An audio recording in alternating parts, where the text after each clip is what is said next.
اعوذ باللہ من الشیطان الرجیم بسم اللہ الرحمن الرحیم۔ اب دو رکوع آ رہے ہیں انفاق فی سبیل اللہ پر، اور یہ قرآن مجید کا ذروہ سلام ہے انفاق کے موضوع پر۔ لیکن ان کو پڑھنے سے پہلے نوٹ کر لیجئے کہ اللہ کی رضا جوئی کے لیے اپنا مال خرچ کرنا جو ہے، اس کے لیے دین میں کئی اصطلاحات ہیں۔ کھانا کھلانا، یطعمون الطعام علی حبہ مسکینا ویتیما واسیرا، آت المال علی حبہ ذوی القربى والیتامى، ایتاء مال، اعطاء۔ پھر اس سے آگے آتا ہے صدقہ، زکوٰۃ، انفاق، قرض حسنہ۔ یہ 5-6 ٹرمز ہیں، لیکن ان ٹرمز کے اندر ایک تقسیم ذہن میں رکھیے کہ 2 مدیں ہیں بڑی بڑی اللہ تعالیٰ کی رضا جوئی کے لیے مال خرچ کرنے کی۔ ایک مد ہے غربا، یتامى، مساکین، محتاج، بیوائیں، ان کے لیے، یعنی ابنائے نو میں سے، یہ آپ کے معاشرے کے اجزاء ہیں، آپ کے بھائی بند ہیں، آپ کے رشتہ دار ہیں، آپ کے اعزاء و اقرباء ہیں، ان کے لیے خرچ کرنا۔ تو یہ بھی اللہ کو بہت پسند ہے، اس کا اجر ملے گا۔ یہ بھی گویا کہ اللہ تعالیٰ ہی کے لیے آپ نے خرچ کیا۔ ایک عین اللہ کے دین کے لیے خرچ کرنا، انفاق کا لفظ اس کے لیے ہے، اور قرض حسنہ اس کے لیے۔ انفاق کے مال، انفاق فی سبیل اللہ، اللہ کی راہ میں خرچ کرنا، اللہ کے دین کی دعوت کو عام کرنا، اللہ کی کتاب کے پیغام کو عام کرنا، اللہ کے دین کی دعوت کو اس طرح ابھارنا کہ باطل کے ساتھ زور آزمائی کرنے والی ایک طاقت پیدا ہو جائے، ایک جماعت وجود میں آئے، ان کے لیے اساد و سامان فراہم کیے کرنا، تاکہ دین کے غلبے کی ہر مرحلے کے جو تقاضے اور ضرورتیں وہ پوری ہو سکیں۔ تو جو اس کام میں صرف ہوگا وہ ہے انفاق فی سبیل اللہ، یا اللہ کے ذمے قرض حسنہ۔ تو یہاں اصل میں اس کی بات ہو رہی ہے، انفاق کی۔ مثل الذین ينفقون اموالهم فی سبیل اللہ ہے، مثال ان کی جو اپنے مال خرچ کرتے ہیں اللہ کی راہ میں۔ عام طور پر یہ فی سبیل اللہ جو ہے وہ سبیل پانی کی بنا دی، وہ بھی سبیل ہے، ٹھیک ہے، وہ بھی سبیل تو ہے، نیکی کا وہ بھی راستہ ہے، سبیل اللہ ہے، لیکن یہ کہ فی سبیل اللہ خرچ جو ہے اس کا بالکل مفہوم اور ہے۔ وہ صدقہ ہے، خیرات ہے، زکوٰۃ بھی اصلاً جو ہے وہ غریبوں کا حق ہے، لیکن اس میں بھی ایک مد سبیل اللہ کی رکھی ہوئی ہے۔ اگر تو آپ کے قریب اعزاء و اقارب ہیں، غربا ہے، تو ان کا حق فائق ہے، پہلے ان کو دی۔ بہرحال فی سبیل اللہ انفاق۔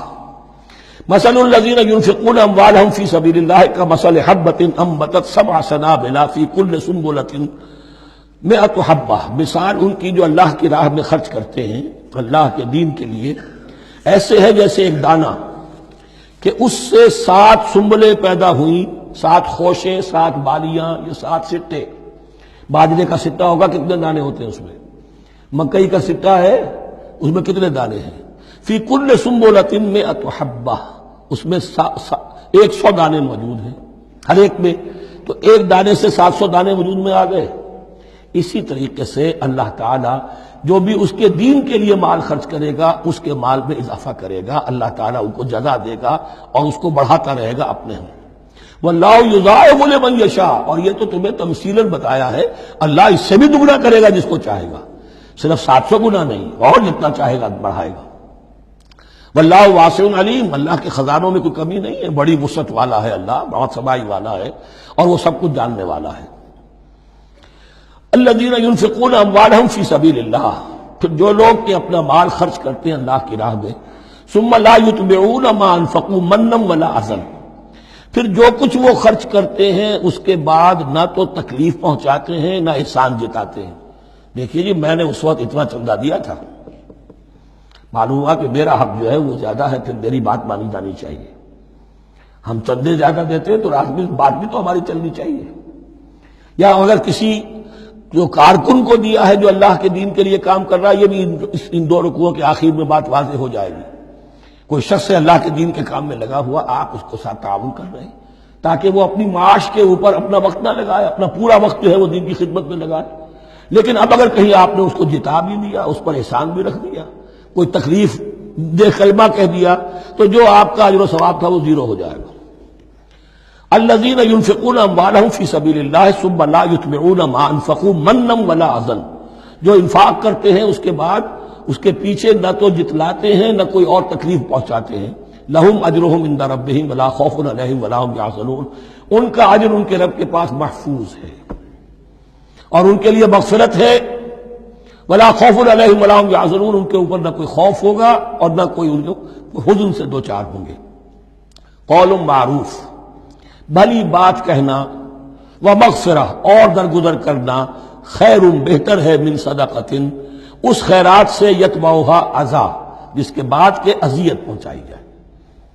کوئی آپ سے فرض کیجئے کوئی ضرورت کے لیے آئی گیا ہے، کسی نے ہاتھ پھیلا دیا ہے، تو آپ اگر آپ نہیں کر سکتے مدد، قول معروف نرمی کے ساتھ جواب دے دیجئے، معذرت کر لیجئے۔ یا یہ ہے کہ اگر کسی سائل نے آپ کے ساتھ درستی کی ہے تو پھر بھی یہ ڈانٹیے نہیں، وَأَمَّا السَّائِلَ فَلَا تَنْهَرْ، پھر بھی یہ ہے کہ مغفرت معاف کیجئے۔